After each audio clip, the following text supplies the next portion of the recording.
Friends எல்லாருக்கும் வணக்கம். என்னடா இது பிக் பாஸ் போட்டிருக்காங்களே, சண்டே ஏதோ 6 o'clock நம்மக்கிட்ட ஸ்பைசியாக சூப்பராக எதுவுமே இல்லைன்னு ஃப்ரிட்ஜை திறந்து பார்த்தா வெறும் சீஸு பொட்டேட்டோ எக்கோ தான் இருக்குது. சரி, இதை வச்சு என்னடா செய்யலாம் அப்படின்னு யோசிச்சு வச்சா சீஸ் பொட்டேட்டோ ஆம்லேட் செய்யலான்னு இறங்கினேன். சரி, அது எப்படி செய்யலான்னு பார்க்கலாம் வாங்க. ஃபஸ்ட்டு 3 உருளைக்கிழங்கு எடுத்துட்டேன். அது மேலே இருக்க தோலை நல்லா பீலர் வச்சு ரிமூவ் பண்ணிக்கணும். அதுக்கப்புறம் குட்டி குட்டியாக அதை துருவி எடுத்துக்கணும். அந்த 3 உருளைக்கிழங்கு நல்லா துருவி எடுத்துக்கிட்டேன். அதுக்கப்புறம் ஒரு பவுல் ஃபுல்லாக தண்ணி எடுத்து அதில் ஆட் பண்ணிக்கணும்.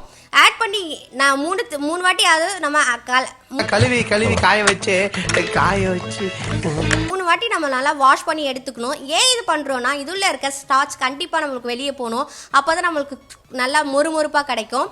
அதுக்கப்புறம் இதையே நம்ம குட்டி குட்டியாக துருவி போடுறோன்னா ஆம்லேட்டில் நம்மளுக்கு உருளைக்கிழங்கு இருக்குது அப்படின்றதே நம்மளுக்கு தெரியக்கூடாது. அந்த அளவுக்கு நம்ம துருவி எடுத்துக்கிறோம். இதை 3 வாட்டி நான் கழுவி எடுத்துக்கிட்டேன்.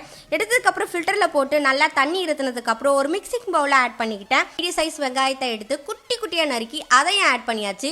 பச்சை மிளகாவை நல்லா குட்டி குட்டியாக நறுக்கி அதையும் நம்ம ஆட் பண்ணிக்கணும். தேவைக்கு ஏற்ற மாதிரி நம்ம உப்பு ஆட் பண்ணிக்கலாம். 1 ஸ்பூன் அளவுக்கு சோடா மாவு, 3 ஸ்பூன் அளவுக்கு மைதா மாவு எல்லாமே ஆட் பண்ணி நம்ம மிக்ஸ் பண்ணி எடுத்துக்கலாம்.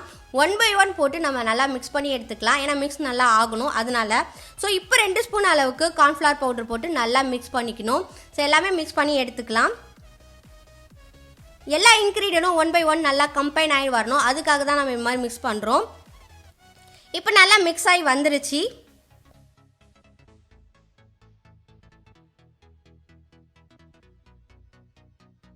ரெண்டு முட்டையை ஆட் பண்ணிடலாம். ஸோ ஆட் பண்ணிவிட்டு இதையும் நல்லா மிக்ஸ் பண்ணி எடுத்துக்கணும்.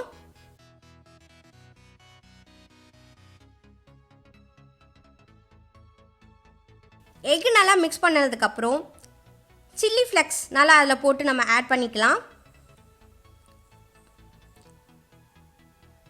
அதுக்கப்புறம் ஆரிகனோ கொஞ்சம் போட்டு அதையும் ஆட் பண்ணி நம்ம நல்லா மிக்ஸ் பண்ணி எடுத்துக்கலாம். நம்மளோட எல்லா மிக்சிங்கும் ரெடி. ஸோ இப்போ நல்லா நம்ம கிளறி அதோட நல்லா மிக்ஸ் ஆகி கம்பைன் ஆகிற அளவுக்கு நம்ம மிக்ஸ் பண்ணி எடுத்துக்கலாம். நம்மளோட மிக்சிங் இப்போ ரெடி. இப்போ அடுப்பில் பேன் வச்சு பேன் காய்ச்சதுக்கப்புறம் நம்ம நெய் அல்லது வெண்ணெயை ஆட் பண்ணலாம். ஸோ இப்போ பட்டர் வந்து ஒரு 3 கியூப் அளவுக்கு நான் ஆட் பண்ணியிருக்கேன். அந்த பட்டர் நல்லா மெல்ட் ஆகி எல்லா இடத்துலையும் படுற மாதிரி நான் நல்லா தடவி விட்டுட்டேன்.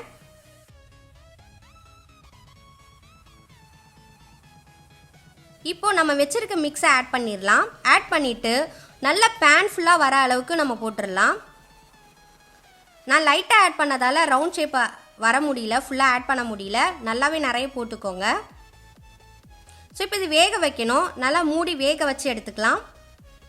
மேலே நல்லா வெந்ததுக்கப்புறம் மொசரலா சீஸ் இல்லை ஏதோ ஒரு சீஸை நீங்கள் எடுத்து போட்டுக்கலாம். என்கிட்ட மொசரலா சீஸ் இல்லை, அதனால் நான் நார்மல் சீஸ் ஆட் பண்ணிவிட்டேன். நல்லா துருவி சீஸ் நல்லா மெல்ட் ஆகி வரணும். அதுக்கப்புறம் மேலே ஆரிகனோ போட்டுட்டு சில்லி ஃப்ளெக்ஸும் போட்டுக்கிட்டேன். இப்போ இதை கொஞ்சம் மூடி வைக்கலாம். நல்லா மெல்ட் ஆகி வரட்டும், அப்போ தான் நல்லாயிருக்கும்.